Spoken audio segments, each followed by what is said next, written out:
I wouldn't say that it's getting busier because it's getting colder. We are finding larger encampments and more entrenched encampments as people are trying to set in for the winter time. We're in a pound makers area just off of 184th Street and 105th Avenue in a very frequently reoccupied encampment area. Yeah, it is very spread out. There's actually a total of about 4 or 5 sites, all within a couple of 100 meters of each other here.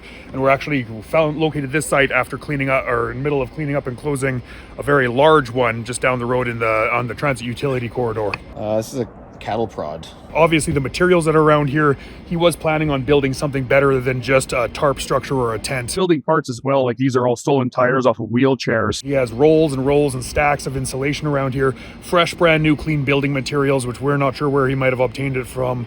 He's obviously planning on building something that was going to probably try to get him through the winter instead of using the resources that the city provides him. I'm worried about the risks of if he, we have evidence of the fires that are around here. If they're left unattended, what could end up happening to the treed area? Could end up going up in flames. We have evidence of multiple trees that have been scorched and burnt in the area. And just earlier today, we located a gentleman who had just recently used fentanyl, passed out right beside his fire. He was actually blue in the lips. I was afraid that he'd passed away.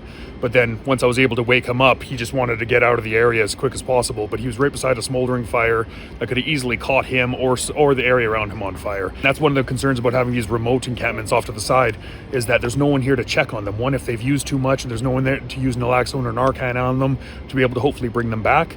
Or on top of that, there's no one attending to their site. So again, if they catch fire, stuff around them catches fire, and if they're passed out from drug use or they're overdosing, then there's no one to help them in any situation. So that's why we try to get them into centralized areas where there's emergency shelters, resources, the navigation center, places like that where they can at least keep an eye on each other, or at least someone keeping an eye on them.